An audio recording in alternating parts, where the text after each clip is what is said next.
अस्सलाम वालेकुम। प्रोग्राम तफ्तीशी के साथ मैं हूं सलमान कुरैशी। नाजरीन, आज एक इंतहाई अफसोसनाक वाक़े के बारे में आपको बताएंगे जो सियालकोट के नवाही गांव में पेश आया, जहां पर एक मोमर बुजुर्ग खातून को 15 के करीब अफराद, जिनमें खवातीन भी शामिल थे, वहशियाना तशद्दुद का निशाना बनाते रहे।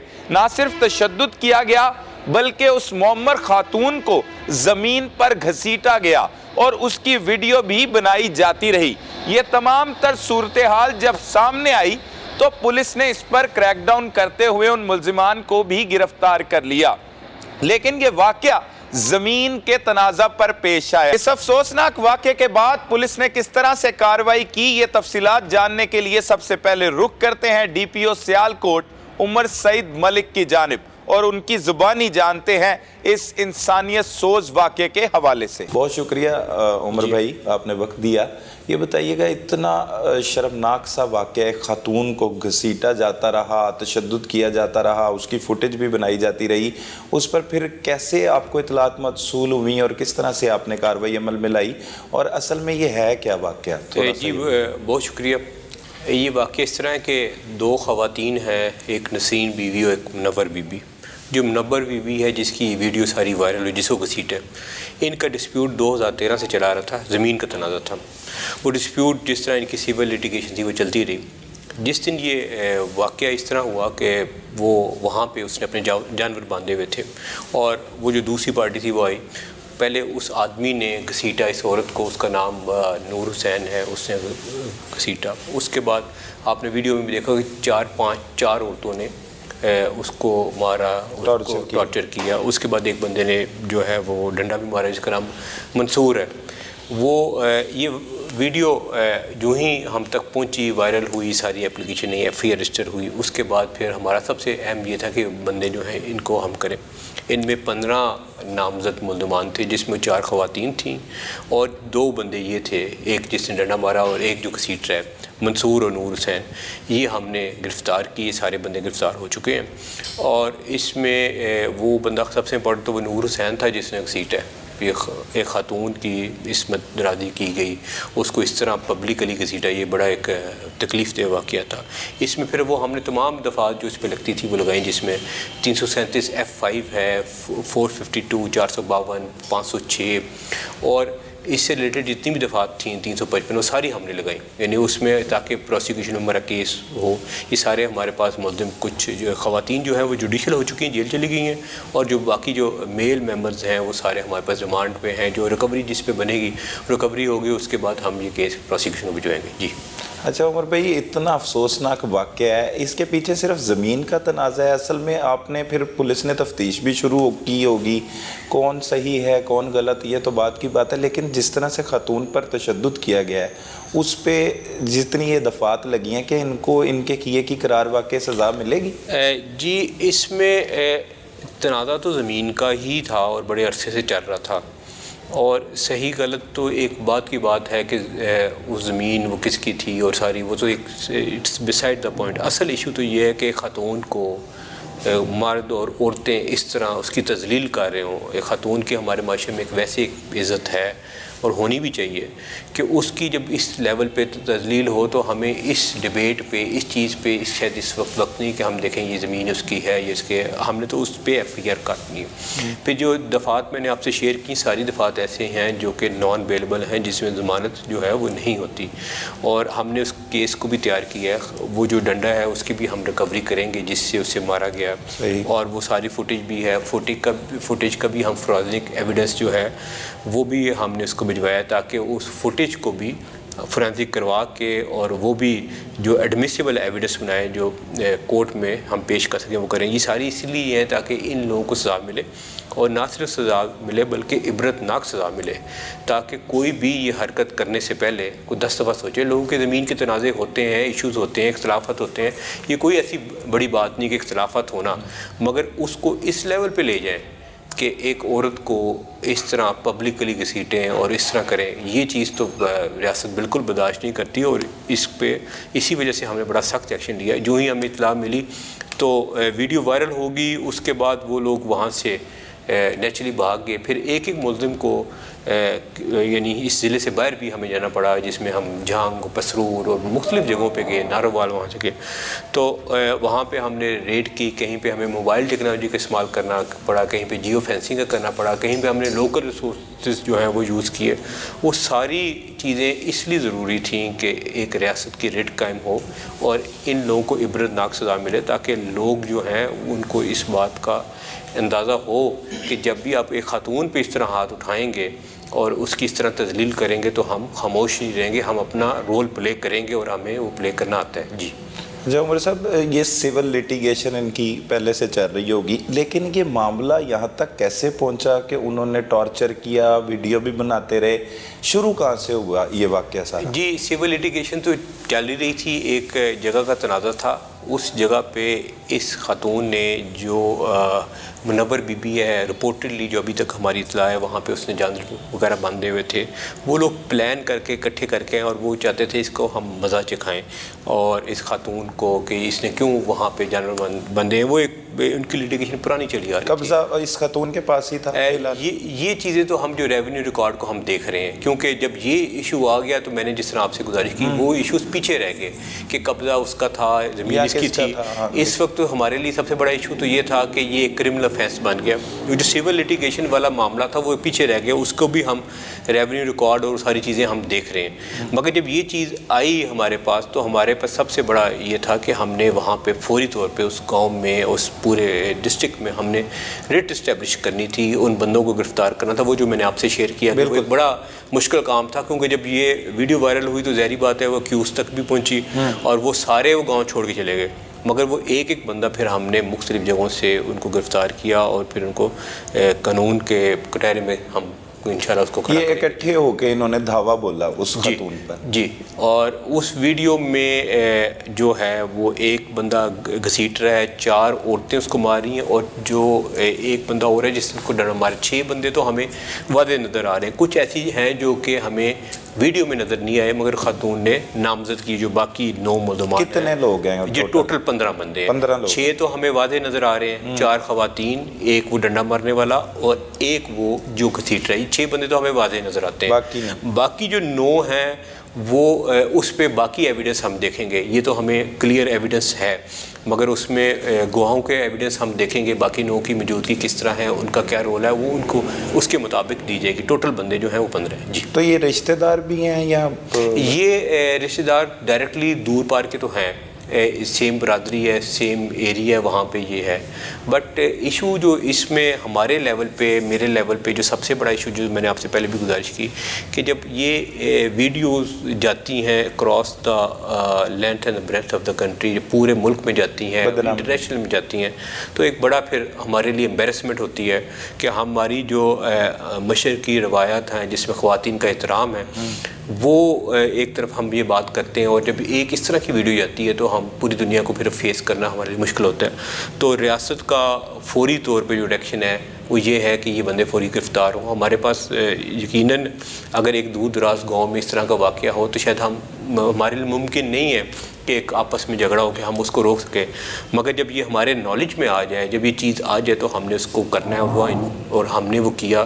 وہ آپ لوگوں کی وساطت سے، باقی میڈیا کے ہمارے جو دوست ہیں ان کی وساطت سے، وہ ساری دنیا میں وہ چیز بھی شیئر ہوئی کہ اگر یہ واقعہ ہوا تو پھر پولیس نے، ریاست نے کس طرح ریئیکٹ کیا، کس طرح وہ ملزم وہ سارے جو ہیں ہماری گرفت میں آئے، کس طرح اب ہم اس کو پروسیکیوٹر سے ہماری بات جا رہی ہے جو اس میں اگر کوئی کیس میں کوئی ایویڈنس کی کمی انشاءاللہ ہم وہ ایویڈنس میں کریں گے اور وہ ان کو قرار واقعی سزا ملے گی. جی یہاں پہ سیالکوٹ میں اس طرح کے واقعات جو ہیں، ٹارچر کرنا، تشدد کرنا، آپ کیونکہ سیالکوٹ پولیس کے چیف ہیں تو یہ واقعات خاص طور پر یہاں پہ کیوں ہوتے ہیں؟ اس طرح کے واقعات اگر مثال میں جایا جائے تو 2 بھائی تھے، انہیں ٹارچر کر کے گلی گلی میں گھما کے گھسیٹ کے اسی طرح سے قتل کیا گیا. وہ واقعہ بھی بڑا ہی انٹرنیشنل لیول پہ گیا اور پورے پاکستان کی اس سے بدنامی ہوئی. اب یہ بھی واقعہ اسی طرح کا ہے کہ خاتون کو ٹارچر کیا جا رہا ہے. ایسے اور بھی واقعات جو ہیں سیالکوٹ میں ہوتے رہتے ہیں. تو اس کی بنیادی وجہ کوئی کیا لگتی ہے آپ؟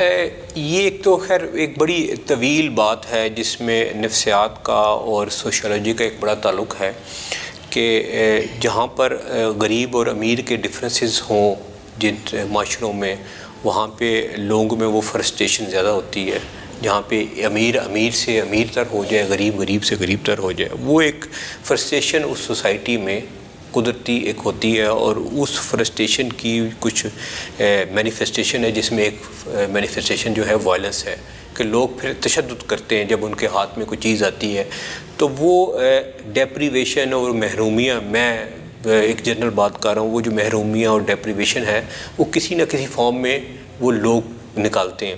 یہ جو واقعات ہیں، بالکل آپ بات ٹھیک کریں، اوپر تلے اس طرح کے واقعات، تو اس میں پولیس کا ایک کردار ہے جو کہ جس میں ان لوگوں کو گرفتار کرنا، ان کو سزا دلوانا، وہ ایک بڑا امپورٹنٹ رول ہے.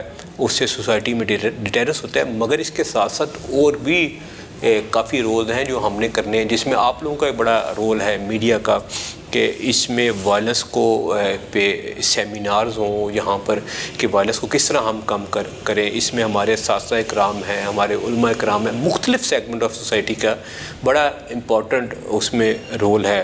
میں یہ سمجھتا ہوں بطور ڈسٹرکٹ پولیس افسر کی یہ میری ذمہ داری کہ جب اس طرح کا واقعہ ہو تو ہم اس کو ایک ٹیسٹ کے اور اس کو اس طرح کی سزا دلوائیں. ہم باقی کیسز پہ بھی فوکس ہیں کہ اس کو اس طرح کی سزا دلوائیں، اور اس کو پھر آپ کے ذریعے ہم تشہیر کروائیں کہ یہ واقعہ ہوا تھا، پولیس نے یہ انویسٹیگیشن کی اور اس کے بعد یہ سزا ہوئی. اسے مثال بنا دینا ہاں، چاہیے، تاکہ وہ ایک مثال بن جائے. میں نے جس طرح آپ کو بتایا کہ لوگوں کے اختلافات دنیا کے ہر معاشرے میں ہوتے ہیں، زمین کے تنازع ہیں، کسی اور جائیداد کے تنازع ہیں. یہ کوئی ایسی بڑی بات نہیں جس میں ہم کوئی بات کریں کہ جی یہ کیوں ہوا جائیداد کا تنازع. مگر اس کو اس لیول پہ لے جانا کہ خاتون کو اس طرح کریں، وہ تو قابل برداشت نہیں ہے، اور انشاءاللہ ہم اس کو مثال بنائیں گے. تھینک یو ویری مچ، بہت شکریہ. Thank you sir.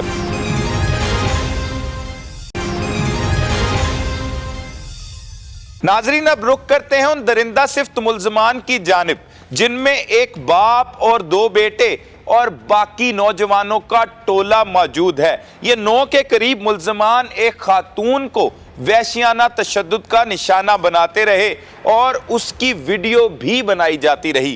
زمین پر گھسیٹا گیا، ڈنڈوں سے اس پر تشدد کیا گیا. اس معمر خاتون کی حالت انہوں نے کس وجہ سے کی، انہی کی زبانی جان لیتے ہیں. کی نام ہے بھائی؟ سر نور حسین. نور حسین جی. نور حسین کی کیتا ہے؟ ਝਗੜਾ ਹੋਇਆ ਆਪਣੇ ਔਰਤਾਂ ਦੇ ਘਰਦਿਆਂ ਦੇ ਨਾਲ ਜ਼ਮੀਨ ਤੋਂ ਤਨਾਜ਼ੇ ਤੋਂ. ਅੱਛਾ, ਨੌਬਤ ਕਿੰਜ ਆਈ ਹੈ ਹਰਕਤ ਕਰਨ ਦੀ, ਔਰਤ ਨੂੰ ਕੁੱਟਣ ਦੀ? ਕੀ ਹੋਇਆ? ਸਰ ਉਹ ਇੱਟਾਂ ਰੱਖ ਕੇ ਨਾ ਕੋਠੇ ਦੇ ਉੱਤੇ ਅੱਛਾ, ਇੱਟਾਂ ਰੋੜੇ ਤੇ ਸਾਡੇ ਘਰਦਿਆਂ ਨੂੰ ਰੋਜ਼ ਨਾ ਮਾਰਦੇ ਹਨ. ਤੇ ਭੈਣਾਂ ਨੇ ਆਪਣੀਆਂ ਉਹਨਾਂ ਨੂੰ ਵੱਜੇ ਵੀ ਨੇ, ਬਾਹਾਂ ਦੇ ਉੱਤੇ ਨਾ ਜ਼ਖਮੀ ਹੋਈਆਂ ਨੇ, ਜਿਹੜੇ ਅੰਦਰ ਹੋਈਆਂ ਨੇ ਉਹਨਾਂ ਨੂੰ ਵੱਜੇ ਨੇ. ਸਹੀ ਹੈ. ਤੇ ਉਹਨਾਂ ਦੀ ਵਜ੍ਹਾ ਨਾਲ ਹੀ ਮਸਲਾ ਆਇਆ ਤੇ ਔਰਤਾਂ ਹੀ ਲੜੀਆਂ. ਜਦੋਂ ਇੱਟਾਂ ਮਾਰਦੀ ਸੀ ਔਰਤ, ਪੁਲਿਸ ਨੂੰ ਦੱਸਿਆ? ਦਰਖਾਸਤ ਦਿੱਤੀ ਪੁਲਿਸ ਨੂੰ? ਹਾਂਜੀ ਹੈ ਜੀ. ਫੇਰ ਕੀ ਕੀਤਾ ਪੁਲਿਸ ਨੇ? ਸਰ ਪੁਲਿਸ ਨੇ ਜਾਂਦੀ ਰਹੀ ਪੁਲਿਸ, ਬਾਕੀ ਫੇਰ ਵੀ ਬਾਤ ਨਹੀਂ ਆਏ. ਫੇਰ ਉਹਨਾਂ 2-3 ਦਿਨ ਹਰਕਤ ਕੀਤੀ. ਪੁਲਿਸ ਜਾਂਦੀ ਰਹੀ ਬਸ? ਆਹ ਫੜਿਆ ਨਹੀਂ ਉਹਨੂੰ? ਨਹੀਂ ਸਰ, ਬੁਲਾਇਆ ਵੀ ਨਹੀਂ ਥਾਣੇ ਉਹਨੂੰ? ਥਾਣੇ ਆਉਂਦੇ ਨੇ, ਅੱਜ ਵੀ ਆਏ ਹਨ. ਅੱਛਾ, ਫਿਰ ਤੁਸੀਂ ਕੀ ਪਲਾਨ ਕੀਤਾ? ਸਰ ਫਿਰ ਬੀਬੀਆਂ ਨਾਲ ਫਿਰ ਮਰਦਾਂ ਦੀ ਤੇ ਲੜਾਈ ਨਹੀਂ ਨਾ, ਔਰਤਾਂ ਦੀ. ਔਰਤਾਂ ਨੇ ਫਿਰ ਮਸਲ ਝਗੜਾ ਕੀਤਾ ਇਹਨਾਂ ਨਾਲ. ਅੱਛਾ, ਜੀ. ਤੂੰ ਨਹੀਂ ਲੜਿਆ? ਇਹ ਸਾਰਾ ਖਾਣੇ ਔਰਤ ਨੂੰ ਮਾਰਿਆ ਨਾ. ਨਹੀਂ ਮਾਰਿਆ? ਨਹੀਂ। ਤੇ ਉਹ ਮੂਵੀ 'ਚ ਕੌਣ ਖਿੱਚਦਾ ਲਿਜਾ ਰਿਹਾ? ਤੇਰਾ ਕਿਰਦਾਰ ਕੀ ਹੈ? ਤਾਰ ਸਰ ਕੋਈ ਨਹੀਂ ਯਕੀਨ ਕਰਕੇ ਜਾਣਾ, ਔਰਤ ਨੂੰ ਮਾਰਨਾ ਮਰਦ ਦਾ ਕੰਮ ਛੇਵਾ ਹੀ ਨਹੀਂ ਅਸੀਂ. ਨਹੀਂ ਹੈਗਾ ਨਾ ਸ਼ੇਵਾ? ਨਹੀਂ। ਤੇ ਵੀਡੀਓ 'ਚ ਤਾਂ ਤੂੰ ਖਿੱਚਦਾ ਹੋਇਆ ਨਜ਼ਰ ਆ ਰਿਹਾ ਔਰਤ ਨੂੰ, ਘਸੀੜਦਾ ਹੋਇਆ ਲਿਜਾ ਰਿਹਾ. ਬਸ ਇੰਨਾ ਕੋਈ ਹੈ ਕਿ ਮਸਨ ਕੋ ਔਰਤਾਂ ਤੱਕ ਕਰਾਣਾ, ਬਾਅਦ ਚ ਅਸੀਂ ਟੁਰ ਗਏ ਹਾਂ, ਸਾਈਡ ਤੇ ਹੋ ਗਏ ਅਸੀਂ. ਘਸੀਟ ਕੇ ਸਾਈਡ ਤੇ ਹੋ ਗਏ? ਨਹੀਂ ਘਸੀਟਿਆ ਵੀ ਕੋਈ ਨਹੀਂ ਸਰ, ਬਸ ਫੜ ਕੇ ਉਹਨੂੰ. ਉਹ ਝੂਠੀ ਵੀਡੀਓ ਹੈ? ਨਹੀਂ ਸਰ ਸਹੀ ਕਹਿ ਰਹੇ ਹਾਂ. ਉਹ ਐਸਐਚਓ ਸਾਹਿਬ ਖਲੋਤੇ ਹੁਣੀ, ਪੁੱਛ ਲੈਣੇ ਉਹਨਾਂ ਕੋਲੋਂ ਸਹੀ ਕਹਿ ਰਹੇ ਆ ਕਿ ਝੂਠ ਕਹਿ ਰਹੇ? ਨਾਲ ਕੌਣ ਹੈ ਜਿਹਨੂੰ ਹੱਥ ਕੜੀ ਲੱਗੀ ਹੈ ਤੇਰੇ ਨਾਲ? ਫਖਰ ਨਾਲ ਦੱਸ ਜ਼ਰਾ, ਇਹਦਾ ਰਿਸ਼ਤਾ ਕੀ ਹੈ ਤੇਰੇ ਨਾਲ? ਬੱਚਾ ਆਪਣਾ ਪੁੱਤਰ ਹੈ ਬੇਟਾ ਹੈ ਨਾ? ਜੀ. ਤੇ ਬੇਟਿਆਂ ਨੂੰ ਕਿਹੜੇ ਕੰਮ ਲਾ ਲੇ? ਸਰ ਚੰਗਾ ਲੱਗ ਰਿਹਾ ਹੈ? ਕੈਸੀ ਫੀਲਿੰਗ ਆ ਰਹੀ ਹੈ ਹੱਥ ਕੜੀ ਲੱਗੇ? ਕੀ ਕੀਤਾ ਕੀ? ਔਰਤ ਨੂੰ, ਔਰਤ ਤੇ ਤਸ਼ੱਦਦ ਕਰ ਰਹੇ ਹੋ, ਉਹਨੂੰ ਘਸੀਟ ਰਹੇ ਹੋ ਔਰਤ ਨੂੰ? ਘਰ ਔਰਤਾਂ ਹੈ ਆਪਣੀਆਂ, ਇਹ ਬੱਚੇ ਹੈ, ਜ਼ਾਹਿਰੀ ਜੀ ਗੱਲ ਹੈ, ਬੀਵੀ ਹੋਏਗੀ, ਭੈਣ ਹੋਏਗੀ, ਮਾਂ ਹੋਏਗੀ, ਔਰਤਾਂ ਨੂੰ ਇੰਝ ਕੁੱਟੀਦਾ? ਗਾਉਂ ਚ ਜਾ ਕੇ ਤੁਸੀਂ ਪੁੱਛ ਸਕਦੇ ਹੋ ਆਪਣੇ ਸਾਰੇ ਮਰਦਾਂ ਨੂੰ, ਔਰਤਾਂ ਨੂੰ. ਉਹ ਵੀਡੀਓ ਜਾਲੀ ਹੈ, ਬਸ ਇੰਨਾ ਦੱਸ ਦੇ. ਜੀ. ਤੂੰ ਤੇ ਨਹੀਂ ਮਾਰਿਆ ਉਹ ਵੀਡੀਓ, ਫਿਰ ਤੇਰੀ ਸ਼ਕਲ ਲਾ ਕੇ ਕਿਸੇ ਨੇ ਬਣਾਈ? ਨਹੀਂ ਨਹੀਂ ਮਾਰਿਆ ਨਹੀਂ ਉਹਨੂੰ, ਬਸ ਫੜ ਕੇ ਤੇ ਔਰਤਾਂ ਤੱਕ ਨਾ ਖੜਿਆ, ਬਸ ਔਰਤ ਮਾਰ ਘਸੀਟਿਆ? ਜੀ. ਤੇ ਉਹ ਜਾਇਜ਼ ਹੈ? ਆਪਣੇ ਮੂੰਹ ਹੀ ਬਿਆਨ ਦਿੱਤਾ ਹੈ ਕਿ ਇਹ ਸ਼ੇਵਾ ਨਹੀਂ ਹੈ ਮਰਦਾਂ ਦਾ ਔਰਤਾਂ ਦੇ ਉੱਤੇ ਹੱਥ ਚੁੱਕਣਾ। ਹੱਥ ਨਹੀਂ ਚੁੱਕਿਆ ਸਰ, ਉਹਨਾਂ ਨੇ ਮਸਲਨ ਕਿ ਗਾਲੀਆਂ ਸੇ ਬਦਤਮੀਜ਼ੀ ਦੀਆਂ ਮਤਲਬ ਬੋਲਦੇ ਹਨ, ਪੁੱਠੇ ਲਵਾ ਦੇਣਾ ਮਾਵਾਂ ਭੈਣਾਂ ਦੇ, ਤੇ ਫਿਰ ਮਤਲਬ ਕਿ ਕਹਿੰਦੇ ਹਨ ਤੁਹਾਡੇ 'ਚ ਗੈਰਤ ਵਾਲਾ ਮਰਦ ਹੀ ਕੋਈ ਨਹੀਂ। ਅੱਛਾ, ਜਿਹੜਾ ਕੋਈ ਸਾਹਮਣੇ ਆਇਆ ਜਾਂ ਜਿਹੜਾ ਮਤਲਬ ਕਿ ਕਿਉਂ ਉਹ ਕੱਲੀ ਉਹ ਤੁਹਾਡੇ ਤੇ ਭਾਰੀ ਸੀ ਸਾਰਿਆਂ ਤੇ? ਭਾਰੀ ਸਾਰਾ ਇਸ ਲਈ ਕਿ ਰਿਸ਼ਤੇਦਾਰ ਹੈ ਤੇਰੀ? ਬਰਾਦਰੀ ਦੇ ਨੇ ਆਪਣੇ ਨਾਲ। ਬਰਾਦਰੀ ਦੇ ਨੇ ਜੀ ਹੈਗੇ ਆ ਬੰਦੇ, ਉਹਨਾਂ ਨਾਲ ਵੀ ਬੰਦੇ ਹੈਗੇ ਸੀ ਕੋਈ? ਹਾਂਜੀ, ਉਹਨਾਂ ਨਾਲ ਬੱਚੇ ਨੇ ਉਹਨਾਂ ਦੇ ਘਰ ਦੇ। ਸਿਰਫ ਬੱਚੇ ਸੀ? ਹਾਂ ਤੇ ਇੰਨੇ ਬੜੇ ਤੁਸੀਂ ਫਿਰ ਉਹਨੂੰ ਔਰਤ ਨੂੰ ਖੂਬ ਮਜ਼ਾ ਚਖਾਇਆ। ਸਰ ਉਸ ਦਿਨ ਕੀ ਹੋਇਆ? ਮੈਂ ਤੁਹਾਨੂੰ ਦੱਸਿਆ ਜ਼ਮੀਨ ਦਾ ਤਨਾਜ਼ਾ ਸੀ, ਉਹਦੇ ਤੇ ਲੜਾਈ ਹੋਈ, ਇੱਟਾਂ ਮਾਰਦੇ ਰਹੇ ਨੇ, ਮੈਂ ਗਾਲਾਂ ਸ਼ਾਲਾਂ ਕੱਢਦੇ ਰਹੇ ਨੇ। ਤੇਰਾ ਕੀ ਕਿਰਦਾਰ ਸੀ? ਮੈਂ ਸਿਰਫ ਫੜਿਆ ਸੀ ਔਰਤ ਨੂੰ ਤੇ ਬਸ ਆਪਣੇ ਬੀਬੀਆਂ ਤੱਕ ਨਾ ਖੜਿਆ, ਹੋਰ ਕੁਝ ਨਹੀਂ। ਫਖਰ ਹੈ ਤੈਨੂੰ ਇਹ ਕੰਮ ਕਰਨ ਤੇ? ਨਹੀਂ ਸਰ, ਕੀ ਹੈ? ਫਖਰ ਨਹੀਂ ਸਰ, ਫਖਰ ਅੱਲਾ ਦੀ ਜ਼ਾਤ ਪਾਕ ਤੇ ਹੀ, ਅੱਲਾ ਹਨ ਤੇ ਕੋਈ ਫਖਰ ਨਹੀਂ। ਤੇ ਫਿਰ ਕੀ ਫੀਲਿੰਗ ਕੀ ਹੈ ਤੇਰੀ? ਦੱਸਿਆ ਕਿਸੇ ਨੂੰ ਵੀ ਜਾ ਕੇ ਤੁਸੀਂ ਪਿੰਡ 'ਚ ਵੀ ਪੁੱਛ ਸਕਦੇ ਹੋ ਮਸਨ ਕਿ ਉਹਨੇ ਸਾਨੂੰ ਕਿੰਨਾ ਕੁ ਤੰਗ ਕੀਤਾ ਜਾਂ ਕੀ ਸਾਡੇ ਨਾਲ ਜ਼ਿਆਦਤੀਆਂ ਕੀਤੀਆਂ ਨੇ। ਕੱਲੀ ਨੇ? ਜੀ। ਕੀ ਕਰਦੀ ਸੀ ਦੱਸੋ? ਹੋਰ ਸਪੋਰਟ ਬੜੀ ਹੈ ਉਹਨਾਂ ਨੂੰ ਸਾਰਾ ਅੱਗੋਂ ਪਿੱਛੋਂ। ਸਪੋਰਟ ਬਹੁਤ ਹੈ? ਹਾਂਜੀ। ਕਿਹਦੀ? ਪਿੰਡ ਦੇ ਵਿੱਚ ਕਾਫੀ ਐਸੇ ਲੋਕ ਨੇ ਜਿਹੜੇ ਉਹਨਾਂ ਨੂੰ ਸਪੋਰਟ ਕਰਦੇ ਨੇ। ਹਾਂਜੀ। ਤੇ ਸਪੋਰਟ ਜਿਹਨੂੰ ਕੋਈ ਕਿਸੇ ਨੂੰ ਹੋਵੇ ਉਹਦਾ ਐਡਾ ਬੁਰਾ ਹਾਲ ਤੇ ਨਹੀਂ ਹੁੰਦਾ ਜਿੰਦਾ ਤੁਸੀਂ ਕੀਤਾ? ਚੌਧਰੀ ਲਾ ਲਓ ਮਸਨ, ਜਿਸ ਨਾਲ ਵੀ ਲਾ ਲਓ, ਵੱਡੀਆਂ ਪਾਰਟੀਆਂ ਨੇ, ਉਹਨਾਂ ਦੇ ਨਾਲ ਹੀ ਗਰੀਬ ਅਸੀਂ ਮਜ਼ਦੂਰ ਲੋਕ ਦਿਹਾੜੀਦਾਰ। ਉਹ ਅਮੀਰ ਔਰਤ ਹੈ? ਜੀ। ਕਿੰਨੇ ਜ਼ਮੀਨ ਹੈ ਉਹਦੀ, ਕਿੰਨੇ ਕਿੱਲੇ?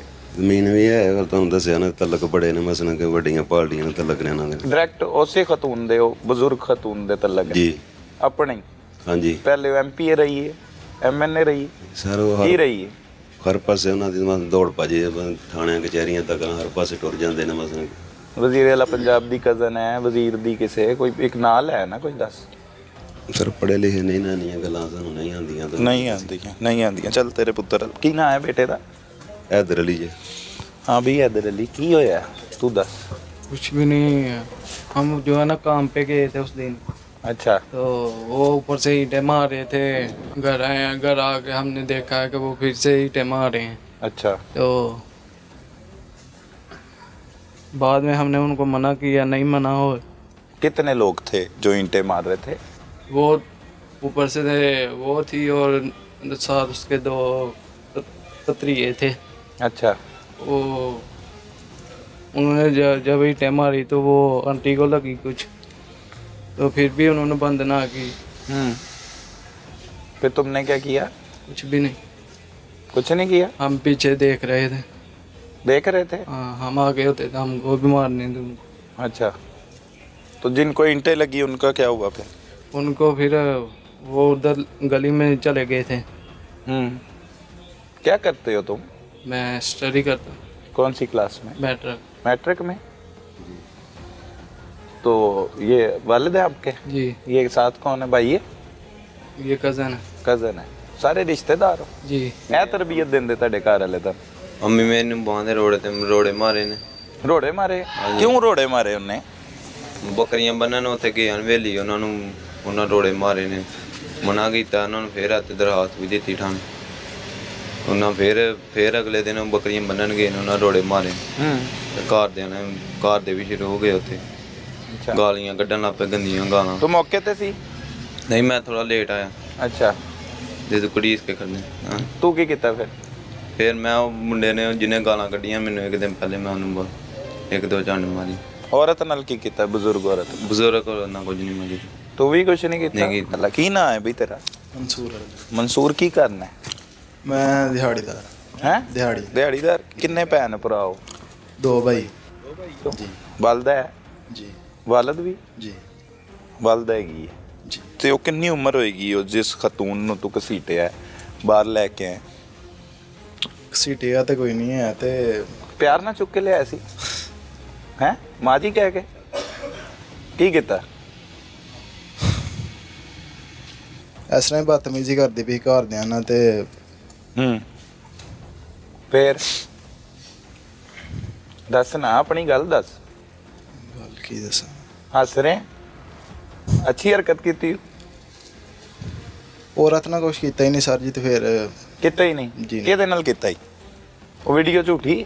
ਵੀਡੀਓ 'ਚ ਮੈਂ ਨਹੀਂ ਹੈ। ਵੀਡੀਓ 'ਚ ਨਹੀਂ ਆਇਆ ਜੀ ਨਹੀਂ। ਅੱਛਾ, ਕਾਰਵਾਈ ਪਿੱਛੋਂ ਹੀ ਪਾ ਕੇ ਨਿਕਲ ਗਏ। ਮਾਂ ਤੋਂ ਵੱਡੀ ਉਮਰ ਦੀ ਹੈ ਖਤੂਨ, ਜੀ ਤੇ ਠੀਕ ਕੀਤਾ? ਬੀਬੀਆਂ ਦੀ ਗੱਲ ਸੀ, ਬੀਬੀਆਂ ਨੇ ਜੋ ਕੀਤਾ ਸਹੀ ਕੀਤਾ। ਬੀਬੀਆਂ ਨੇ ਸਹੀ ਕੀਤਾ ਤੇ ਤੁਸੀਂ ਤੇ ਨਹੀਂ ਸਰ, ਕੀਤਾ ਹੀ ਨਹੀਂ, ਬੇਗੁਨਾਹ ਹੋ। ਆਪ ਬਸ ਮੌਕੇ ਤੇ ਐਸਾ ਤਾਂ ਵਾਸਤੇ ਬਸ ਗੁਨਾਹਗਾਰ ਹੋ ਗਏ। ਮੌਕੇ ਤੇ ਗੁਨਾਹਗਾਰ ਹੋ ਗਏ ਹੋ ਬਸ। ਆ ਪਹੁੰਚਣ ਦੀ ਹੋਈ ਹੈ ਬਸ ਸਾਡੀ ਕੋਈ ਗਲਤੀ। ਦੱਸ ਦੇ, ਅਗਰ ਜ਼ੁਲਮ ਹੋ ਰਿਹਾ ਤੇਰੇ ਨਾਲ, ਲੋਕਾਂ ਨੂੰ ਪਤਾ ਲੱਗੇ ਕਿ ਜ਼ੁਲਮ ਹੋ ਰਿਹਾ ਤੇਰੇ ਨਾਲ, ਤੇਰੇ ਵਾਸਤੇ ਕੁਝ ਕਰੀਏ, ਆਵਾਜ਼ ਚੁੱਕੀ ਹੈ, ਦਸੀਏ ਆਲਾ ਹੁਕਾਮ ਨੂੰ ਕਿ ਤੇਰਾ ਤੇ ਕਸੂਰ ਹੀ ਕੋਈ ਨਹੀਂ, ਤੈਨੂੰ ਗਲਤੀ ਐਵੇਂ ਹੱਥ ਕੜੀਆਂ ਲਾਤੀ। ਬੋਲ, ਤੇਰਾ ਕੀ ਨਾਂ ਹੈ? जिशा ਕੀ ਕਰਨਾ ਹੈ? मजदूरी ਕੀ ਲੱਗਦਾ ਇਹਦਾ ਮਨਸੂਰ ਦਾ? कज़न ਕਦਨ ਲੱਗਦਾ? ਹਾਂਜੀ। ਕੀ ਹੋਇਆ? ये कुछ भी नहीं है। ਐਵੇਂ ਹੀ ਫੜੇ ਗਏ ਹੋ? ਇਹ ਕਿਉਂ ਹੱਥ ਕੜੀਆਂ ਲੱਗੀਆਂ ਤੁਹਾਨੂੰ? ਹਾਂ ਬਈ, ਤੇਰਾ ਕੀ ਨਾਂ ਹੈ? तहमूर ਹੈ तहमूर ਤੈਮੂਰ। हाँ, ਤੈਮੂਰ ਕੀ ਕਰਨਾ ਹੈ? दस्ताने का ਹੈ काम करता हाँ दस्ताने ਦਸਤਾਨਿਆਂ ਦਾ ਕੰਮ ਹਾਂਜੀ। ਕਰਨਾ ਹੈ। ਕੀ ਹੋਇਆ? ਕੀ ਹੋਇਆ? कुछ नहीं, वो बुढ़िया झगड़ा होया थी तो मैं काम पे उधर गली में झगड़ा हो रहा था। भाई आया छोटा, उसने बताया झगड़ा हो रहा है तो उधर गया था तो उन्होंने बेटा नहीं छोटा हाँ। मकल उसको बस पकड़ा था, वो कुछ ही नहीं। क्यों झगड़ा हो रहा था? जगह से वो गार्ड वाले गए थे तेरे वैली में गए थे ना, तो उसे बट्टे मारते थे तो जो भी आंटी दियां छोटियां छोटियां कुड़ियां न बच्चियां उन्होंने बट्टे मारते हैं ते एक दो त्रै बट्टे वजे हैं आंटी नूं ते 2-3 दिन बाहर चढ़िया सी ते इस वजह तो वट चढ़िया घाड़ वाले ने ते लड़न लग पे आपस ਵੱਟ ਚੜ ਗਿਆ। ਕਿੱਥੋਂ ਲੜਾਈ ਕਿੱਥੋਂ ਸ਼ੁਰੂ ਹੋਈ? लड़ाई होई ਉਹ जान नहीं दिंदी जगह ते उत्थे जगह ही ना अपने ना हो गई कब्जा हो गया ना ही जगह ਉਹ ਵੈਲੀ ਨਹੀਂ ਜਾਣ ਦਿੰਦੀ ਤੋ ਜਿਹੜਾ ਵੀ ਜਾਂਦਾ ਇਹਨਾਂ ਨਾਲੇ ਗਾਲਾਂ ਕੱਢਦੀ ਮਨਵਰ ਬੀਬੀ। ਹਾਂਜੀ, ਨਾਲੇ ਤੂੰ ਵੱਟੇ ਮਾਰਦੇ ਹਨ ਬੱਚੀਆਂ ਜਾਂਦੀਆਂ ਲੈਣੀਆਂ ਲੈਣ ਜਾਂ ਕੋਈ ਜ਼ੁਲਮ ਕਰਦੀ ਸੀ। ਸਾਰੇ ਵੱਟੇ ਮਾਰਦੇ ਹਨ। ਅੱਛਾ, ਫਿਰ ਇਸ ਗੱਲ ਤੋਂ ਲੜਾਈ ਸ਼ੁਰੂ ਹੋ ਗਈ। ਲੜਾਈ ਸ਼ੁਰੂ ਹੋ ਗਈ, ਫਿਰ ਤੁਸੀਂ ਕੀ ਕੀਤਾ? ਆਈ ਤਾਂ ਕੁਝ ਨਹੀਂ ਕੀਤਾ, ਇਹ ਬਸ ਉਹ ਕੰਮ ਤੇ ਗਏ ਹਮ ਨਾਲ ਛੋਟਾ ਭਾਈ ਤੇ ਉਹ ਆਇਆ ਸੀ, ਉਹ ਕਹਿ ਰਿਹਾ ਸੀ लड़ाई हो गई है, उसे छोटे बच्चे को पकड़ा था। छोटे बच्चे को पकड़ लिया। हाँ जी। फिर बाकी ये क्या हुआ? ये जो घसीट रहे हैं बुजुर्ग औरत को, है कौन कौन कर रहे हैं? किन्ने किन्ने ਆਈ ਤਾਂ ਸਰ ਜੀ ਬਾਅਦ ਚੋਂ ਆਏ हैं। ਪਾਵਰਫੁਲ ਔਰਤ ਹੈ ਜਿਹਨੂੰ ਕੁੱਟਿਆ ਤੁਸੀਂ ਸਾਰਿਆਂ ਨੇ? ਹੈ ਹਾਂਜੀ ਵਾਵਾ ਸਰ ਜੀ। ਪਾਵਰਫੁਲ ਹੈ। ਅਗਰ ਪਾਵਰਫੁਲ ਹੁੰਦੀ ਤੇ ਇੰਜ ਕੁੱਟਦੇ ਸਾਰੇ ਰਲ ਕੇ। ਕੀ ਨਾਂ ਹੈ? ਰਜ਼ਾ। ਰਜ਼ਾ ਰਜ਼ਾ ਕੀ ਕਰਨਾ ਹੈ? ਮੈਂ ਰੰਗ ਦਾ ਕੰਮ। ਰੰਗ ਦਾ ਕੰਮ ਕਰਨਾ। ਕੀ ਹੋਇਆ ਰਜ਼ਾ? ਮੈਨੂੰ ਕੋਈ ਪਤਾ ਨਹੀਂ, ਮੈਂ ਉਸ ਸ਼ਹਿਰ ਕੰਮ ਲੱਗਾ, ਮੈਂ ਰਾਤੀ ਐਨ ਬਾਅਦ ਪਤਾ ਲੱਗਾ ਜੀ ਲੜਾਈ ਹੋਈ ਹੈ। ਤੇ ਕਿਉਂ ਫੜ ਲਿਆ ਤੈਨੂੰ? ਬਸ ਨਾਲ ਲਹਾਇਆ ਸੀ ਉਹਨੇ FIR। ਅੱਛਾ। ਹਾਂਜੀ। ਤੇਰਾ ਕੀ ਨਾਂ ਹੈ? मोहम्मद असद। ਮੁਹੰਮਦ ਅਸਦ। ਕੀ ਹੋਇਆ? ਮਸਲਾ ਇਹ ਹੋਇਆ ਕਿ ਮੈਂ ਉੱਥੋਂ ਕੰਮ ਤੋਂ ਆਇਆ, ਪੱਥਰ ਦਾ ਕੰਮ ਕਰਨਾ ਤੇ ਉੱਥੇ ਲੱਗਾ ਹਾਂ ਕੰਮ ਤੇ ਰੋਟੀ ਖਾਣ ਆਇਆ। ਰੋਟੀ ਖਾ ਕੇ ਤੇ ਨਿਕਲਿਆ, ਅੱਗੇ ਵੇਖਿਆ ਲੜਦੇ ਪਏ। ਅੱਗੇ ਵੇਖਿਆ ਲੜਦੇ ਪਏ। ਅੱਛਾ।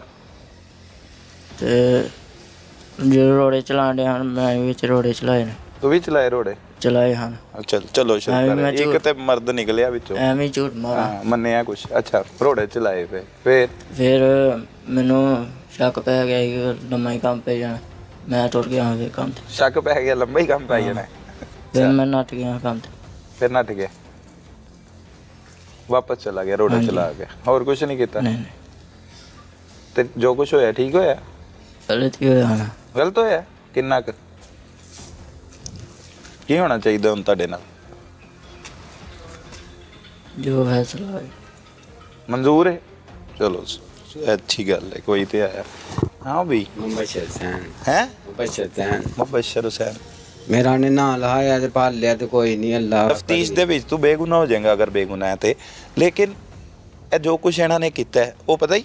ਇਹਨਾਂ ਨੂੰ ਪੁੱਛ ਲੋ, ਜੇ ਮੈਂ ਹਾਂ ਤੇ मैं ਇਹਨਾਂ ਦੀ सजा अपनी पुत तक लाऊंगा। खुरम साहब जी। ये आपने सारी गुफ्तगू खुद सुनी, ये क्या क्या किरदार है? इनके नामों से शुरू हो जाएं। सबसे पहले वो नूर हसन, जो अपने बेटे भी साथ हथकड़ियाँ लगी हुई हैं, उसका क्या किरदार है? नूर हुसैन इस केस का मरकजी मुलज़म है, जो औरत को बालों से पकड़ के घसीट के बाहर लेके आया था اور جس کی ویڈیو بھی وائرل ہوئی تھی. ساتھ میں اس کا بیٹا کھڑا ہے جس کا نام حیدر ہے. یہ بھی اس کے نور حسین کے ساتھ اس کے ان کے گھر میں گیا تھا اور اس کے دوسرے عورت کے بیٹوں کو بھی ساتھ باہر لے کے آیا تھا. ٹھیک ہے. اس کے ساتھ یہ تیسرا ملزم کھڑا ہے قاسم. یہ بھی ان کے گھر میں موقع پہ موجود تھا اور ان پہ پتھر وغیرہ پھینکنے میں یہ شامل تھا. اس کے ساتھ یہ منصور حسین، یہ بھی نور حسین کا بیٹا ہے. یہ اس عورت کو ڈنڈے مارنے میں یہ شامل تھا. اچھا، ڈنڈے مار رہا تھا. ویڈیو میں بھی آیا؟ یہ ویڈیو میں بھی آیا. وہ تو ہنس بھی رہا ہے، مسکرا بھی رہا ہے، کہتا ہے میں تو ایم ہی پکڑ لیا مجھے. اس کی شکل ہی ایسی ہے. باقی یہ جو بات کر رہے ہیں کہ ہمیں پکڑ لیا، یہ ملزمان میرے پاس 4 روزہ ریمانڈ پر ہیں، جس میں ہم انہیں ٹیکنیکلی ہر اینگل سے چیک کریں گے. ان کی ویڈیو کی فرانزک کروائی جائے گی، ان کی تصاویر کی فرانزک کروائی جائے گی. ڈی وی آر ہم نے قبضے میں لے لیا ہے. اس کے علاوہ ان کی سی ڈی آر ہم لے رہے ہیں، اس سے ان کی لوکیشنز میچ ہوں گی. انشاءاللہ ہم تفتیش میں کسی قسم کا کوئی لکونہ نہیں چھوڑیں گے. اور اگر کسی بندے کی ادھر موقع پہ موجودگی نہیں پائی جاتی تو یقیناً وہ چلان نہیں ہوگا. بالکل نہیں ہوگا. اچھا، یہ منصور حسین کے آگے آگے اس سے آگے ذیشان ہے. اچھا، یہ بھی اس ادھر موقع پہ موجود تھا اور اس عورت کی طرف پتھراؤ کرنے میں شامل تھا. ٹھیک ہو گیا. اس سے آگے تیمور ہے. صحیح. یہ تیمور موقع پہ بھی تھا، ان کے گھر بھی گیا ہے اور اس کے علاوہ یہ ان کو ڈنڈے بھی مار رہا تھا. یہ ڈنڈے بھی مار رہا تھا. اب تو معصوم سے بات ہی نہیں ہو رہی. جی. اچھا. اس کے علاوہ رضا ہے، یہ بھی پتھر پھینکنے میں ان میں شامل تھا. اس کے بعد آگے اسد ہے. یہ آپ کو جیسے خود بتا رہا تھا کہ یہ بھی ان کو پتھر پھینکنے میں مصروف تھا. تو انشاءاللہ ان کی ہر اینگل سے تفتیش ہوگی. یہ بے گناہ بھی کہہ رہا ہے، میں تھا ہی نہیں. میں نے اسے یقین بھی دلایا اگر نہیں تھا تو. میں پھر اس بات کا اعادہ کر رہا ہوں کہ ان کی ہم ویڈیو اور وہ تصاویر کا تمام انالیسس بھی کر رہے ہیں. ہم آئی ٹی برانچ سے بھی انالیسس کروا رہے ہیں، پلس فرانزک بھی ان کی کروا رہے ہیں. اور اس میں سے اگر یہ نہیں ہوگا تو انشاءاللہ یہ بے گناہ ہو جائے گا.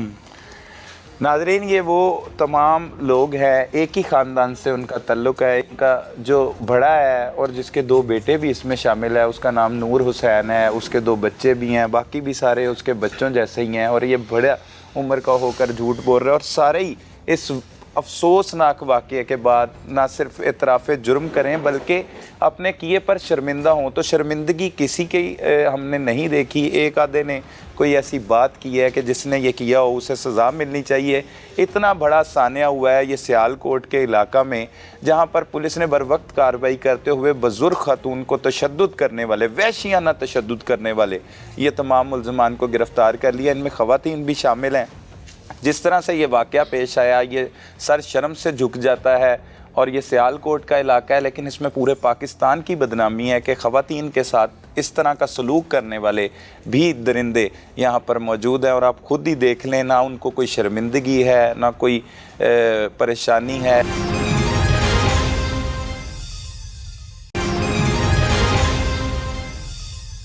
ناظرین، اب چلتے ہیں اس خاتون کی جانب جس کو وحشیانہ تشدد کا نشانہ بنایا گیا. اس بزرگ معمر خاتون کا قصور کیا تھا؟ کس طرح سے ملزمان نے اس کے گھر پر حملہ کیا اور کس طرح سے اسے تشدد کا نشانہ بنایا جاتا رہا، زمین پہ گھسیٹا گیا؟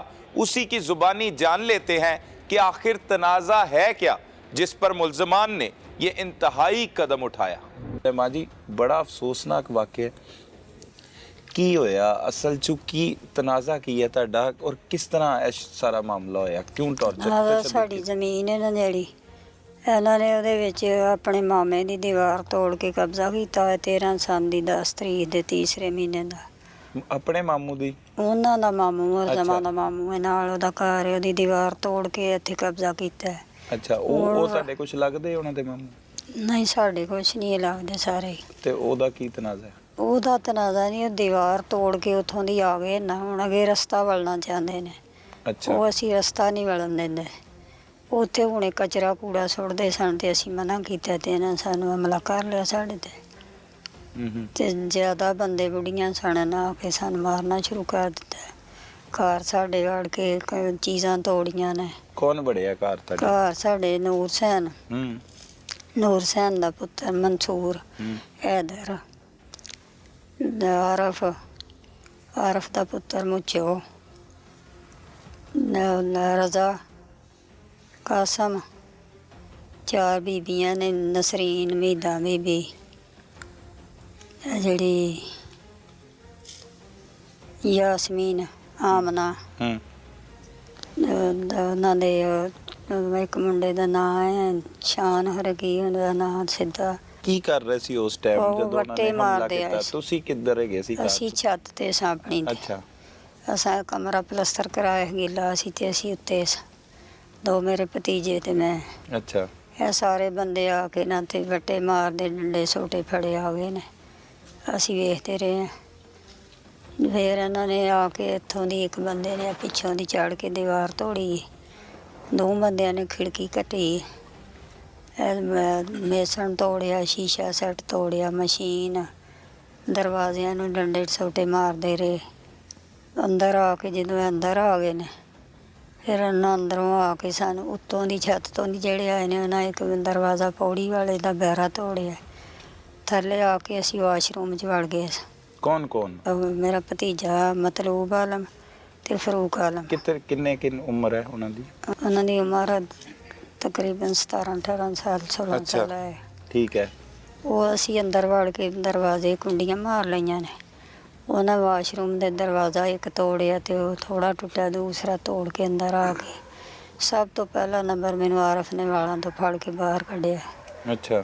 ਉੱਥੇ ਮਾਰਨਾ ਸ਼ੁਰੂ ਕਰ ਦਿੱਤਾ ਕਮਰੇ 'ਚ, ਸਾਰਿਆਂ ਵਾਰੀ ਮਾਰਿਆ। ਫਿਰ ਇੱਥੇ ਵਿਹੜੇ 'ਚ ਮਾਰਿਆ, ਫਿਰ ਖਿੱਚ ਕੇ ਨੂਰ ਸੈਨ ਉਹ ਉੱਥੇ ਲੈ ਗਿਆ ਗਲੀ ਦੇ ਚੌਂਕ 'ਚ। ਉਹ ਗਲੀ ਦੇ ਚੌਂਕ 'ਚ ਇਹਨਾਂ ਨੇ ਮਾਰਿਆ। ਸਾਰੇ ਵਾਰੋ ਵਾਰੀ ਇੱਥੇ ਮਾਰਦੇ ਰਹੇ ਨੇ, ਉੱਥੇ ਵੀ ਮਾਰ ਕੇ ਜਦੋਂ ਬਿਲਕੁਲ ਅਸੀਂ ਇਹਨਾਂ ਸਮਝਿਆ ਕਿ ਖਤਮ ਹੋ ਗਏ ਨੇ, ਫਿਰ ਨਸੇ ਨੇ।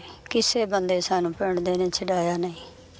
ਕਿਸੇ ਨੇ ਨਹੀਂ ਛੁਡਾਇਆ? ਕਿਸੇ ਨੇ ਆਵਾ ਹੋ ਗਿਆ। ਲੋਕਾਂ ਦੇ ਜਿਹਦੇ ਵੀ ਇਹ ਗੱਲ ਪੈਂਦੇ ਨਾ, ਇੰਝ ਹੀ ਜ਼ਿਆਦਤੀ ਕਰਦੇ ਨੇ ਬਹੁਤੇ ਨੇ, ਤੇ ਇਹਨਾਂ ਕੋਲ ਇਹਨਾਂ ਦੇ ਖੌਫ ਤੋਂ ਅਗਾਂਹ ਹੀ ਕੋਈ ਨਹੀਂ ਹੋਇਆ। ਸਾਰੇ ਲੋਕ ਵੇਖਦੇ ਵੀ ਰਹੇ ਨੇ, ਤੇ ਉਹ ਜਿਹੜਾ ਅਗਾਂਹ ਹੋਇਆ ਹੀ ਕੋਈ ਨਹੀਂ, ਕਿਸੇ ਨੇ ਛਡਾਇਆ ਹੀ ਨਹੀਂ। ਤੇ ਤੁਹਾਡੇ ਬੇਟੇ ਜਾਂ ਹੋਰ ਕੋਈ ਬੇਟਾ ਰਿਸ਼ਤੇਦਾਰ ਮੇਰਾ ਇੱਧਰ ਕੋਈ ਨਹੀਂ ਨਹੀਂ ਸੀ ਘਰ, ਬੇਟਾ ਇੱਕੋ ਹੀ ਮੇਰਾ, ਤੇ ਉਹ ਸ਼ਹਿਰ ਸੀ। ਭਰਾ ਕੰਮ ਤੇ ਗਿਆ ਸੀ। ਤੇ ਦੂਸਰਾ ਇਹਨਾਂ ਦਾ ਬੜਾ ਵੱਡਾ ਇੱਕ ਗਰੁੱਪ ਹੈ, ਇਹਨਾਂ ਦੀ ਤੀਸਰੀ ਚੌਥੀ ਵਾਰ ਹੈ ਮੇਰੇ ਤੇ। ਅੱਗੇ ਵੀ ਇਹਨਾਂ ਗਰੁੱਪ ਬਣਾ ਕੇ ਮੈਨੂੰ ਮਾਰਿਆ ਸੀ ਛੱਤ ਤੇ। ਉਹ ਮੇਰੇ ਰਿਸ਼ਤੇਦਾਰ ਵੀ ਕੁਛ ਇਹਨਾਂ ਨਾਲ ਦੂਰੋਂ ਪਾਰੋਂ ਰਿਸ਼ਤੇਦਾਰ ਨੇ, ਉਹ ਰਲੇ ਨੇ। ਤੇ ਇਹ ਇੱਕ ਵੱਡਾ ਸਾਰਾ ਗਰੁੱਪ ਬਣ ਗਿਆ, ਕਬਜ਼ਾ ਗਰੁੱਪ। ਇਹਨਾਂ ਨੇ ਹਰ ਕਿਸੇ ਨਾਲ ਜ਼ਿਆਦਤੀ ਕਰਨੀ। ਇਹਨਾਂ ਦੇ ਖੌਫ ਕੋਲੋਂ ਆਵਾ ਕੋਈ ਨਹੀਂ ਆਇਆ। ਕੋਈ ਨਹੀਂ ਆਂਦਾ। ਤੇ ਮੂਵੀ ਕੌਣ ਬਣਾਉਂਦਾ ਰਿਹਾ ਤੁਹਾਡੀ? ਵੀਡੀਓ ਕੌਣ ਬਣਾਉਂਦਾ ਰਿਹਾ? ਵੀਡੀਓ ਬਸ ਕੁਦਰਤੀ ਜਿੰਜ ਬਣ ਗਈ ਹੈ ਨਾ। ਉਹ ਕਿਸੇ ਨੇ ਜਿਸ ਤਰ੍ਹਾਂ ਵੀ ਬਣ ਗਈ ਹੈ, ਅੱਲਾ ਦੀ ਤਰਫੋਂ ਹੀ ਸਮਝੋ ਬਣ ਗਈ। ਕਹਿੰਦਾ ਅਸੀਂ ਇਹ ਆਪ ਬਣਾ ਰਹੇ ਸੀ ਤੁਹਾਡੀ ਵੀਡੀਓ ਮਾਰਦੇ ਹੋਏ? ਉਹ ਮਾਰਦਿਆਂ ਕੁੜੀ ਜੀ ਬਣਾ ਰਹੀ ਸੀ ਉਹਨਾਂ ਦੀ ਇੱਕ। ਅੱਛਾ। ਮਾਰਦਿਆਂ ਵੀਡੀਓ ਬਣਾ ਕੇ ਇਹਨਾਂ ਨੈਟ ਤੇ ਚਾੜਨੀ ਕਿ ਅਸਾਂ ਇਹ ਅਸ਼ਰ ਕੀਤਾ। ਬਸ ਉਹਨਾਂ ਨੇ ਖੌਫ ਫੈਲਾਉਣਾ ਸੀ ਨਾ। ਹਰ ਚੀਜ਼ ਸਾਡੀ ਤੋੜ ਛੜੀ ਹੈ, ਕਿ ਜਿਹੜੀ 3 ਸ਼ੂ ਤੱਕ ਤੋੜ ਛੜਿਆ, ਟੂਟੀਆਂ ਪਾਣੀ ਵਾਲੀਆਂ ਤੋੜ ਛੜੀਆਂ ਨੇ, ਟੈਂਕੀਆਂ। ਸਾਡੇ ਨਾਲ ਬਹੁਤ ਜ਼ੁਲਮ ਹੋਇਆ ਤੇ ਕੋਈ ਬੰਦਾ ਅਗਾਂਹ ਨਹੀਂ ਹੋਇਆ। ਕੋਈ ਨਹੀਂ ਬੰਦਾ? ਤੇ ਉਸ ਵਕਤ ਪੁਲਿਸ ਵੀ ਨਹੀਂ ਸਾਡੀ ਬਾਤ ਲਈ। ਬਾਅਦ 'ਚ ਪੁਲਿਸ ਨੇ ਸਾਨੂੰ ਜਦੋਂ ਹੁਣ DPO ਸਾਹਿਬ ਦੇ ਆਰਡਰ ਨਾਲ ਤੇ SSP ਸਾਹਿਬ ਦੇ ਆਰਡਰ ਨਾਲ ਨਾ, ਹੁਣ ਪੁਲਿਸ ਸਾਡੇ ਨਾਲ ਤਾਮਨ ਕਰ ਰਹੀ ਹੈ। 14 ਮੁਲਜ਼ਮ ਸਾਡੇ ਫੜੇ ਨੇ ਤੇ 15 ਮਾਜ਼ੇ ਵੀ ਰਹਿੰਦਾ ਹੈ। ਉਹ ਫੜਿਆ ਜਾਏਗਾ ਤੇ ਮੈਨੂੰ ਤਵੱਕੋ ਹੈ ਦੀ ਕਿ ਇਨਸਾਫ ਮਿਲਿਆ। ਤੇ ਇੱਕ ਬੰਦਾ ਸਿਆਸੀ ਹੈ ਕੋਈ ਐਸਾ ਜਿਹੜਾ ਚਾਹੁੰਦਾ ਕਿ ਇਹ ਬੰਦੇ ਬੇਗੁਨਾਹ ਹੋਣ। ਅੱਛਾ। ਉਹਦਾ ਮੈਂ ਇਹਦੇ ਨਾਂ ਨਹੀਂ ਲੈਂਦੀ ਕਿ ਸ਼ਾਇਦ ਉਹਨੂੰ ਖੁਦ ਹੀ ਖਿਆਲ ਆ ਜਾਏ, ਪਰ ਉਹਦਾ ਪੇਸ਼ਾ ਐਸਾ ਹੈ। ਅਗਰ ਉਹ ਨਾ ਬਾਜ਼ ਆਇਆ ਤੇ ਫਿਰ ਮੈਨੂੰ ਸ਼ਾਇਦ ਉਹਦਾ ਨਾਮ ਜ਼ਾਹਰ ਕਰਨਾ ਪਏ। ਤੇ ਉਹ ਬੰਦੇ ਬੇਗੁਨਾਹ ਵੀ ਕਰਾਉਣਾ ਚਾਹੁੰਦਾ ਹੈ ਕਿ ਉਹਦੀ ਤਰਫੋਂ ਸਾਨੂੰ ਅੱਗੇ 2-3 ਵਾਰ ਇੰਝ ਹੋਇਆ। ਤੇ ਹੁਣ ਇੰਨੇ ਜ਼ੁਲਮ ਦੇ ਬਾਵਜੂਦ ਵੀ ਜਿਹੜੇ ਮਾਵਾਂ ਭੈਣਾਂ ਵਾਲੇ ਨੇ ਉਹਨਾਂ ਨੂੰ ਤਾਂ ਤਰਸ ਆਉਂਦਾ ਹੈ। ਤੇ ਮੇਰੇ ਨਾਲ ਜਿਹੜੀ ਜ਼ਿਆਦਤੀ ਹੋਈ ਹੈ, ਬੁੱਢੇ ਬਾਰੇ ਮੇਰੀਆਂ ਹੱਡੀਆਂ ਟੁੱਟੀਆਂ ਨੇ, ਮੈਂ ਟੁਰਨੋਂ ਫਿਰਨੋਂ ਆਵਾਜ਼ਾਰ ਹੋ ਗਈ ਕਿ ਇੰਨਾ ਕੁ ਜ਼ੁਲਮ ਮੇਰੇ ਨਾਲ ਹੋਇਆ ਕਿ ਕੋਈ ਮੇਰੇ ਜਿਸਮ ਦਾ ਪੁਰਜ਼ਾ ਸਾਬਤ ਨਹੀਂ ਰਿਹਾ। ਹਰ ਜਿਸਮ ਦੇ ਪੁਰਜ਼ੇ ਤੇ ਸੱਟਾਂ ਲੱਗੀਆਂ। ਇੰਨੀ ਬੁਰੀ ਤਰ੍ਹਾਂ ਮਾਰਿਆ ਉਹਨੇ, ਇੰਨੀ ਬੁਰੀ ਵੀਡੀਓ 'ਚ ਤਰ੍ਹਾਂ ਵੀ ਨਜ਼ਰ ਮਾਰਿਆ। ਆ ਰਿਹਾ ਬੜਾ। ਤੇ ਕੁਛ ਖਿੱਚ ਕੇ ਤੇ ਮੇਰਾ ਲੱਕ ਛਿਲਕਤਾ ਹੈ, ਅੱਡੀਆਂ ਛਿਲੀਆਂ ਨੇ, ਟੁਰਿਆ ਨੀ ਜਾਂਦਾ। ਅੱਡੀਆਂ ਦੇ ਵਿੱਚ ਉਹਨਾਂ ਨੇ, ਪੈਰਾਂ ਦੇ ਵਿੱਚ ਉਹ ਵਿਕਟਾਂ ਠੋਕੀਆਂ ਨੇ। ਇਹਨੇ ਜ਼ੁਲਮ ਨਾਲ ਮਾਰਿਆ ਕਿ ਜ਼ਿੰਦਗੀ 'ਚ ਪਹਿਲਾਂ ਹੀ ਜ਼ੁਲਮ ਐਸਾ ਵੇਖਿਆ। ਮਾਰਨੋਂ ਉਹਨਾਂ ਕੱਟ ਨਹੀਂ ਕੀਤਾ, ਮੇਰਾ ਗਲਾ ਵੀ ਕੁੱਟਿਆ, ਲੇਕਿਨ ਉਹ ਮੈਨੂੰ ਅੱਲਾ ਨੇ ਮੌਤ ਨਹੀਂ ਦਿੱਤੀ, ਪਤਾ ਨਹੀਂ ਕਿਸ ਵਾਸਤੇ। ਉਹਨਾਂ ਕੱਟ ਨਹੀਂ ਕੀਤੀ। ਹੁਣ ਅਗਰ ਉਹ ਨਾ ਸਾਨੂੰ ਇਨਸਾਫ ਮਿਲ ਜੇ ਤੇ ਇਹਨਾਂ ਨੂੰ ਸਹੀ ਸਜ਼ਾ ਮਿਲੇ ਤੇ ਅੱਗੋਂ ਤੋਂ ਇਬਰਤ ਹਾਸਲ ਹੋਏ, ਕਿਸੇ ਹੋਰ ਨੂੰ ਹੱਥ ਨਾ ਮਾਂ ਭੈਣ ਨੂੰ ਲਾਉਣ। तो ਅੱਗੋਂ ਤੇ ਹੈ ਕਿ ਜਿੰਜ ਹੋ ਰਿਹਾ ਹੈ, ਸ਼ਾਇਦ ਅੱਲਾ ਕਰੇ ਸਾਡੇ ਨਾਲ ਅੱਛਾ ਹੋ ਜਾਏ। ਪਰ ਜੇ ਵਿੱਚ ਸ਼ੱਕ ਵੀ ਆ ਜਾਂਦਾ ਹੈ ਕਿ ਜੇ ਅੱਗੇ ਥੋੜਾ ਜਿਹਾ ਕਮੀ ਪੇਸ਼ੀ ਕਰ ਲਈ ਹੈ ਨਾ, ਫੇਰ ਤਾਂ ਕਿਤੇ ਰਲ ਜਾਣ ਕਿ ਉਹ ਬੰਦੇ ਨੇ ਇਹਨਾਂ ਦੀ ਮੱਤ ਮਾਰ ਲੈਣੀ ਪੁਲਿਸ ਵਾਲਿਆਂ ਦੀ। ਉਹ ਟਾਊਟ ਹੈ ਪੁਲਿਸ ਦਾ ਤੇ ਉਹਦਾ ਪੇਸ਼ਾ ਐਸਾ ਕਰਨਾ। ਅਗਰ ਨਾ ਬਾਜ਼ ਆਇਆ ਤੇ ਫਿਰ ਮੈਂ ਖੁਦ ਵਜ਼ੀਰ ਆਲਾ ਦੇ ਪੇਸ਼ ਹੋਵਾਂਗੀ ਜੇ ਬੰਦੇ ਨੇ ਬੇਗ ਨਾ ਕਰਾਏ ਤੇ। ਹੁਣ ਵੀ ਵਜ਼ੀਰ ਆਲਾ ਤੋਂ ਤੁਹਾਡੀ ਕੋਈ ਅਪੀਲ ਨਹੀਂ, ਕੋਈ ਹਕੂਮਤੀ ਸ਼ਖਸੀਅਤ ਨਹੀਂ ਆਈ ਇੱਥੇ? ਐਡਾ ਵੱਡਾ ਸਾਨਿਆ ਹੋ ਗਿਆ, ਕੋਈ ਆਇਆ? ਮੇਰੇ ਕੋਲ ਤੇ ਕੋਈ ਐਸਾ ਹੈ, ਮੀਡੀਆ ਵਾਲੇ ਆ ਰਹੇ ਨੇ, ਕੋਈ ਹੋਰ ਪੁਲਿਸ ਵਾਲੇ ਆ ਰਹੇ ਨੇ, ਹੋਰ ਤੇ ਕੋਈ ਬੰਦਾ ਨਹੀਂ ਆਇਆ। ਤੇ ਮਾਂ ਜੀ ਕਦੋਂ ਤੋਂ ਤੁਸੀਂ ਇੱਧਰ ਦੇ ਰਹਿਣ ਵਾਲੇ ਹੋ? ਅਸੀਂ ਜੱਦੀ ਪੁਸ਼ਤੀ, ਮੇਰਾ ਮਾਂ ਬਾਪ ਇੱਥੋਂ ਦੇ ਰਹਿਣ ਵਾਲਾ ਹੈ। ਮੇਰੀ ਸ਼ਾਦੀ ਇੱਧਰ ਡਸਕੇ ਵੱਲ ਹੋਈ ਹੈ ਤੇ ਮੈਂ ਇੱਥੇ ਆਪਣੀ ਫੁੱਫੀ ਦੀ ਜਗ੍ਹਾ ਮਕਾਨ ਖਰੀਦ ਕੇ ਇੱਥੇ ਰਹਿ ਰਹੀ ਹਾਂ। ਤਕਰੀਬਨ 21-22 ਸਾਲ ਹੋ ਗਏ ਨੇ ਮੈਨੂੰ ਇੱਥੇ, ਸ਼ਾਦੀ ਤੋਂ ਬਾਅਦ ਵੀ ਰਹਿੰਦੇ ਹਾਂ। ਉਧਰ ਮੇਰਾ ਘਰ ਹੈ, ਇਹ ਮੈਂ ਮੁਸੀਬਤ ਮਾਰਿਆ ਇਹਨਾਂ ਦੇ ਕਬਜ਼ੇ ਵਾਸਤੇ ਇਹ ਘਰ ਬਣਾਇਆ ਹੈ ਕਿ 1.5 ਸਾਲ ਮੈਂ ਤੰਬੂ 'ਚ ਵੀ ਇਹਨਾਂ ਦੀ ਵਜ੍ਹਾ ਤੋਂ ਕੱਢਿਆ। ਰਿਸ਼ਤੇਦਾਰ ਨੇ ਤੁਹਾਡੇ? ਨਹੀਂ, ਮਹੱਲੇਦਾਰ ਨੇ, ਰਿਸ਼ਤੇਦਾਰ ਨਹੀਂ, ਬਰਾਦਰੀ ਇੱਕ ਹੈ। ਇੱਕੋ ਹੀ ਬਰਾਦਰੀ? ਹਾਂਜੀ। ਕੋਈ ਅਪੀਲ ਵਜ਼ੀਰ ਆਲਾ ਸਾਹਿਬ ਤੋਂ ਕਰਨਾ ਚਾਹੁੰਦੇ ਹੋ ਕਿਸੇ ਨੂੰ? ਵਜ਼ੀਰ ਆਲਾ ਸਾਹਿਬ ਅੱਗੇ ਇਹੀ ਅਪੀਲ ਕਰਨੇ ਆ ਕਿ ਸਾਨੂੰ ਇਨਸਾਫ ਮਿਲਣਾ ਚਾਹੀਦਾ।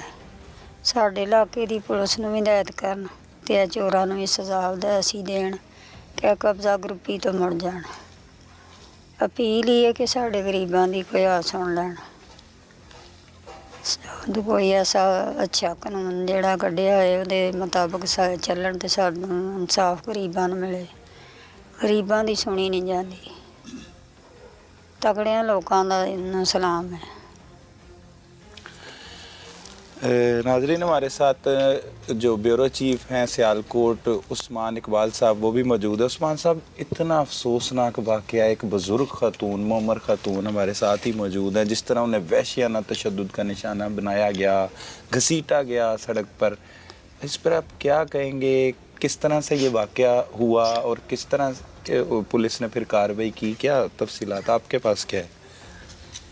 देखिए जी, ये भाई इंसानियत सोज वाक़या है, इसमें इंसानियत भी शर्मा गई। एक मोमर बुज़ुर्ग ख़ातून के ऊपर इस तरह वहशियाना तशद्दुद किया गया, बड़े बाज़ार में घसीटा गया। इसकी जितनी भी मज़म्मत की जाए वो कम है, लेकिन ये है कि इनका जो वजह तनाज़ा है वो जो हमारे पास मालूमात हैं उसके मुताबिक यही है कि ये इनका एक मुतनाज़ा अराज़ी है जिस पर इनकी 2013 से जो है वो सिविल लिटिगेशन भी जो है वो चल रही है। और इस तरह के इनके मामूली झगड़े जो हैं वो चलते रहे हैं, लेकिन इस वक्त जो वाक़या ये 31 दिसंबर का बता रही हैं हुआ वो इंतहाई शर्मनाक वाक़या है, जिससे न सिर्फ सियालकोट की बदनामी बल्कि पूरे पाकिस्तान की जो है वो बदनामी हुई है। हमारी जो इस्लामी और मशरक़ी रवायात हैं उसके बरक्स ऐसे ख़ातून को जो है वो तशद्दुद का निशाना बनाया गया है। इस पर जो है वो ये इंतहाई शर्मनाक, इसकी मैं अर्ज़ कर चुका हूँ, जितनी मज़म्मत की जाए कम है। और ये है कि अब इदारों का काम है, पुलिस का काम है, हमारे अदालती निज़ाम जो है उसके मुताबिक इनको ऐसी सज़ा दी जाए ऐसे लोगों को, और इनको कैफरे किरदार तक पहुँचाया जाए, इबरतनाक सज़ा दी जाए ताकि आइंदा ऐसे वाक़या जो है उनकी रोकथाम हो सके। बिल्कुल। उस्मान साहब, खबर भी आप ही ने ब्रेक की थी ये? जी बिल्कुल, ये हमने ही खबर ब्रेक की थी। यूँ ही ये मामला जो है वो DPO सियालकोट उमर सईद मलिक के पास पहुँचा। फौरी तौर पर उन्होंने एक्शन भी लिया। इस पर 6 टीमें जो हैं वो तश्कील दी जिन्होंने जो है वो कार्रवाई की, और एक रात में जो इसमें मुलजमान हैं उनको दीगर शहरों से, मुख्तलिफ डिस्ट्रिक्ट से, सरगोदा से, डस्का से, जाई मुख्तलिफ इलाकों से, पसरूर से जाके गिरफ़्तार किया गया और एक रात में मरकज़ी मुलज़म समेत 12 मुलज़मान को जो है वो गिरफ़्तार किया गया, जिसमें 4 ख़वातीन भी शामिल हैं जिनको जेल भिजवा दिया गया है और बाकी 9 मुलज़मान जो है वो पुलिस के पास 15 तारीख तक रिमांड पे हैं। तो इसमें मैं समझता हूँ कि ये सारा क्रेडिट DPO सियालकोट उमर सईद मलक को जाता है, जिन्होंने फौरी तौर पे जो है वो मामले की नोयत को समझते हुए, इसकी संगीनी को समझते हुए फ़ौरी कार्रवाई की है और फौरी नोटिस लेते हुए जो है इसकी टीमें भी तश्कील दी और सारा जो है वो जो इनके तहफ़्फ़ुज़ात हैं उसमें मैं यही कहूँगा कि अगर ASP बर वक्त कार्रवाई करते, इस मामले का नोटिस लेते, आला हुकाम को बताते, तो शायद इनके भी जो तहफ़्फ़ुज़ात हैं वो इस वक्त ना होते। लेकिन जो ही DPO सियालकोट के इल्म में आया, उन्होंने नोटिस लिया, तो मैं समझता हूँ कि बड़ा उनकी ये एक जो है वो कारकर्दगी है कि एक रात में जो है वो तमाम मुलज़मान जो है उनको गिरफ़्तार किया गया है और संगीन दफ़ात के तहत उनके ख़िलाफ़ मुकदमा भी दर्ज किया गया है और इस वक्त 15 तारीख तक रिमांड है। जिस तरह हमारे इल्म में है कि उनके तमाम जो एविडेंस है वो इकट्ठे किए जाएंगे और बरामदगियाँ की जाएंगी और जो है वो उनको कैफ़रे किरदार तक पहुँचाने की जो है वो कोशिश की जाएगी। हमारे साथ SHO भी मौजूद हैं, खुरम साहब, उनसे बात करते हैं। खुरम साहब, बड़ा ही अफसोसनाक वाक़या, आपने खुद सारे मुलज़मान को भी गिरफ़्तार किया है। अभी तक जो खातून है उनका कहना है कि एक और मरकज़ी मुलज़िम है जिसने सबसे पहले इन्हें बाथरूम में से निकाल कर टॉर्चर करना शुरू किया, सहन में लेके आया, फिर बाहर नूर हुसैन लेके गया, वो भी गिरफ़्तार है, उसके बेटे भी, 14 के करीब मुलज़मान है। एक मुलज़िम जो है वो कौन है, आरिफ, वो क्यों नहीं गिरफ़्तार हो सका, क्या वजूहत है उसकी? जी, इसमें जैसे ही हमें ये वक़ूए की इत्तला मिली, DPO साहब ने जैसे आप बता रहे थे, उन्होंने टीमें तश्कील दी, हमने एक रात में 12 मुलज़मान पकड़े। जो एक मुलज़म रहता है, इसका एक बेटा तैमूर और इसकी वो भी इस वक्त मेरी इलाक़ा में है, बरमान जिस्मानी है और इसकी जो वाइफ है वो हम ऑलरेडी जेल में भेज चुके। अच्छा, जेल भेज चुके हैं आरिफ की? अच्छा अच्छा, वो खुद फरार है अकेला? वो खुद फरार है, इंशाल्लाह वो भी जल्दी वो भी कानून के शिकंजे में होगा। बाकी रही बात इसमें एविडेंस की, तो इसे हम हर एंगल से इंशाल्लाह इसमें एविडेंस कलेक्ट करेंगे और मुलज़मान को संगीन दफ़ात के तहत हम चलान करेंगे और सख्त से सख्त सज़ा दिलवाने की कोशिश करेंगे।